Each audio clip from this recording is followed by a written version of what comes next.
What do you mean? Are you talking romantic love? No romantic love, all the possible love. All the possible love. I don't agree with you, but I hear you. When you love one person, you don't accept if that person died tomorrow, by example. And you will blame someone, and who you will blame for that will be God. Why he took that person from you, first of all. From you? Yeah, from you, because that person was there in life and was with you. So why he took that person? Why he took the person? That's a good point. But I think that a deeper way would not be to say, why did you take the person from me? For instance, I don't know, I was talking to a friend of mine a couple of days ago, and she lost a friend, a family, a relative, you know, and and I believe that if people have served their purpose, if they have lived life the way they should live it, then we should let them go. I mean, that's my opinion. It's probably weird, but that's how I see it. For instance, I personally don't pray I never prayed for a long life. I pray for purposeful life. I don't care when I live, as long as I live when I should live, doing what I should be doing. Because there's more than this life. But that's another conversation. So you see my point. So my point is, if it is truly born out of love, the reason for lamenting should not be why. Of course, we will miss them. We should miss them because they've been a part of our life. You know what I mean? Yeah. But we should not lament or grieve because they are being taken from us as us. Because that means you'll be using them all the while. In that moment, and then it when was you good they lose would someone, you are becoming selfish. I know what you're saying. I agree with you. In that moment. Don't tell me that is not true. Let's say, I hope this won't happen to you, but let's say you are losing someone dear in your life. I see your point. In that moment, for sure you will have the intention to put the fault on God. Because of that, I agree with you. Because of that. And you will act selfish in But that that's moment. in that situation. But that does not mean, that's because you're going to miss them. But that's not love. That's what I'm saying. That your reaction. Yes, but you make this because of love. Because you are loving this person. No, it's not because of love. Sometimes it's because of ourselves. In this world starts war for love. And because of love. Die many people because of love. Is that? Yes, people die because of love, but not. And start wars because of love. Start wars because of love. So what is this? And in that wars died a lot of people. So if love is not selfish, we need to separate love from passion and attraction.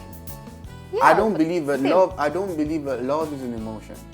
I believe that love is a decision to express God's nature, which is a completely selfless nature, to anybody, to you, to anyone, to my mom, to my sister. Yeah. So it's not, because if love was based on emotions, right, and passions, and I mean all sorts of passions, that will mean that the days when I do not feel those kind of emotions and passion, I stop loving, and that's not true. I've had times where people in my life, I'm so pissed off with them, I'm angry with them, but because I love them, I still treat them right.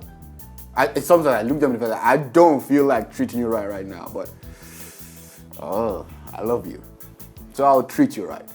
But I'm not. You just need to know that I'm not happy with you. You know what I mean? And I think that's real. That's a higher dimension. That's a purer form of love, meaning that you're not necessarily going the way I want you to go, but I'm not loving you because of me. I'm loving you because you deserve to be loved. I'm loving you because you're human, because you're worthy of love, and you should get it. And I will not reduce your value because of you disagreeing with something that I say you should do in a particular way. That's how I interpret love to me. That's what I think love is. But I understand what you're saying. But if you ask me, I don't think nobody will take another person. Because see, if you're a lover, I cannot say that I love you, for instance, and then because I love you, kill somebody else. I don't. When you love one, when you truly have the ability to love one, you have the same ability to love them. You cannot. That's in the purest form of love. You cannot love, if you truly are a pure human being that is living in love, you will not kill somebody else for somebody else. You know what I mean? What happened? So that's my point. So that's why I'm saying that let's check it. It might not necessarily be love. It might be some passion, some attraction. Oh, passion can be so obsessive. I agree with you. I mean, a guy might. It's one form of love. Even this passion. I would say it's an expression of love. Even the obsession. I would say it's an expression. Even the jealousy, it's coming from I would love. say it's an expression. It's an expression. I wouldn't say it's a form of love. Because people can be passionate without loving. I've seen people who are obsessed. And it doesn't necessarily mean they love the person. But in their brain, they are saying that they are loving that person. There are also people who do not even care about the person. They are obsessed with the person because they want to use the person. It's possible. This is another. So that's story. what I'm saying. That so if that is another story as to mean that is obsession, then we cannot label obsession as love because they are separate things. You know what I mean? Passion, attraction. Yes, you could look at somebody. I mean, there are lots of reasons why you can be attracted to someone. There's psychological reasons, there's scientific reasons. You know what I mean? So attraction is not necessarily love. I'm not saying this. So what I'm saying is most of the things that cause these evil things. I mean, love is pure, Julia. In its purest form, love is not selfish. It's because those people who have claimed to love us, they've labeled love wrongly. Look, I will put you Tell one me, simple question. Just one simple question. I appreciate it. Yeah.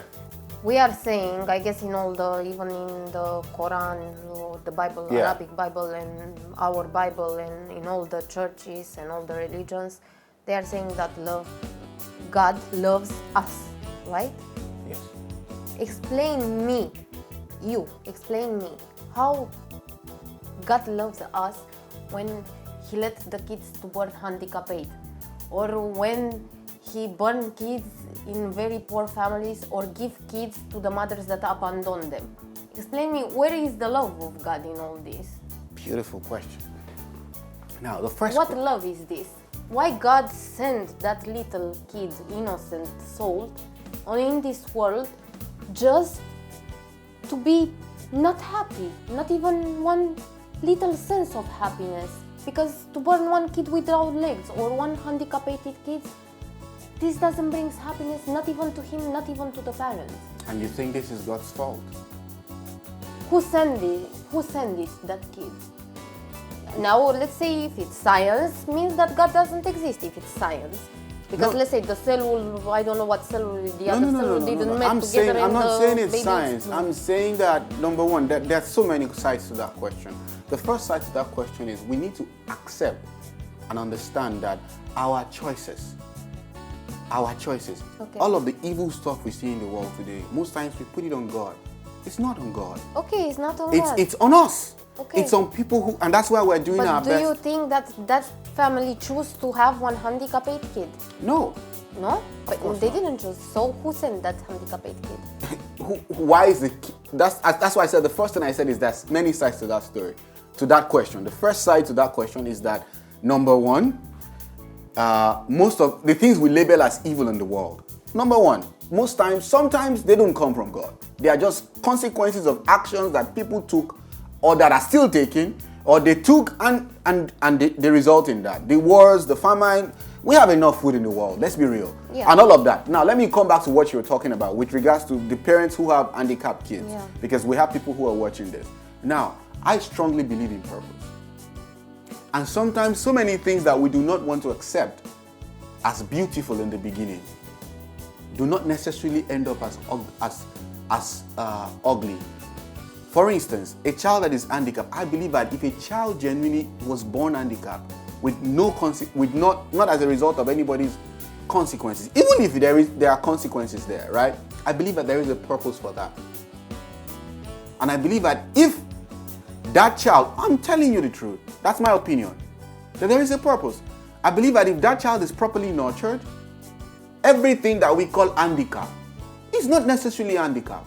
It's just a different type of beautiful. Yes, it's just a different type of beautiful that the people will laugh of him and probably won't accept him. So does that? Easy. Yes, that's the people. Because this is happening. I see in you, our Julia. world. I see your pain, mommy. I see your pain, right? The point is, and it makes sense, but let's look at it correctly. The fact that people will laugh at him does not mean that his story is not beautiful. It is how to stop the people from seeing him as somebody that is worthy of being laughed at that we should work on. Because these people are just a different type of beautiful. There's no standard. Why to happen like that? Why should it happen like that? Yeah. Because they have a purpose. Why the Because- stuff cannot be, the things cannot be much more simple. By Well- example, to be one normal kid, like me, like you, like everybody. Because they don't have a normal purpose. Because they have a different purpose. Because they have a unique purpose. The unique purpose, it will be to how it's called, to hurt that family where he is, because that family No. will have to take care No. all his life about that No. kid. Yes. Don't tell me that on one normal couple with no issues, no problems, no healthy problems, no nothing, have one kid that That is handicapped. have the big Hydrocephalus head or something, very yes. big and the body very little. Can happen. I hope not to no one I see your in point. this world, I'm but listening. it's happening. I'm saying that, what I'm saying is, there is a purpose to every, now, there are pain, there is pain that is caused as a consequence of some of our choices. And I'm saying that even sometimes, in those choices, and the consequences of those choices, there's a purpose. If you're watching this, either as an handicapped child or you're a parent to an handicapped, your child is not handicapped.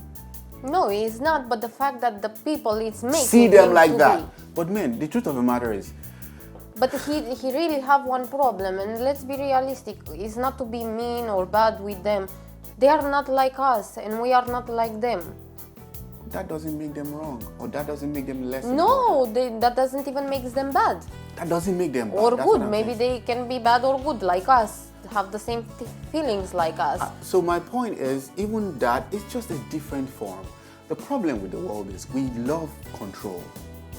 And when things don't happen the exact way we want it, we interpret it to mean less in quality, less in terms of it's not good enough. The truth of the matter is, God does not work by our principles. He has his own grand plan. And the fact that we are trained to see beauty as just one thing is part of the problem. You know, okay, you're talking about handicapped children. And I'm not insensitive to that. Trust me, I know what you're talking about. My heart burns when I think about that, in a way, about what people have to make them go through because they are like that, right? But that doesn't necessarily mean that, because they're not deserving of that. They're not. Not even one normal. They're not, you know, no one is deserving of that, you know, to be joking. But the question is, it's not necessarily about their, what we tag disability. It's about the world that surrounds them. Because I'll tell you, if you take a bully, a random bully, you put him beside a disabled child, right?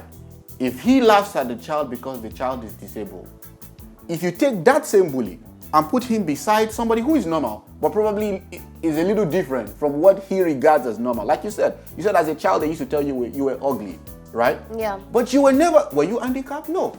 You were normal. Yes. So that's my point. So it's the fact that we have been trained to view certain things as the only way things should be, you know? And then we respond to those things as subpar. The things as lesser than normal, you know, like the handicapped child is, you know, and then we laugh. But if we can see the beauty in these children, maybe we will stop getting angry and start becoming more cooperative towards them. You know, Yes, a lot of us people are become, not like we become angry, filled with pity for things that we should rather be cooperative with. For instance, you have a child with I don't know, with some interesting or different type of ability. I don't want to say disability because that name in itself limits that child. The child with cerebral palsy, for instance. He's not limited. Yes. He's different. I do not agree with you. He's not limited. He's differently gifted. But this is one gift I don't want. Well, because you see it that way. He's differently gifted. I see your point. A lot of people see your point, but that's why we're having this. I do not agree that these kids they're not disabled. There is a purpose. Yeah. I can say this. Let me, for instance, I'm not just in the area. I don't understand this purpose, and I will never understand it. I see your point. I understand why you say that. Let me give you that. Sometimes there are certain things. Why to make one innocent soul to suffer like that? I had times where I had these questions too, honestly. And when you ask one priest to the church, because the same question I put it to the priest to the church, because he is saying, God is doing this. Because of the mistake of the parents or the grandparents? No, Really? that's the first thing I ruled out. Really? That's you are telling to me this? Then that is not. Why that soul that is not, it's innocent to suffer for something? Exactly. That's not true. Really? I said that at the beginning. I made that clear from the beginning. Most of the things we label on God are not God. God is not involved in them. He sees them, He permits it, but He's not the orchestrator of it. He is love. God is love. And if God is love, you are a mother. You will be a mother soon, right? Would you punish your child? I mean, you told your child not to take this bottle of water, and then he takes it, and then you take a pressing iron, and you burn his leg. Would you do that? No. No. So no. But there are parents that are doing this.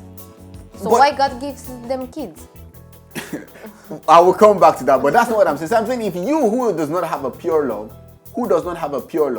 does that, will not do that. God will not do that. Now let me respond to the second thing you said. Let me tell you, I used to have these questions, and they are very valid questions. Why this? Why is this wrong? Why is that wrong? Why do babies die?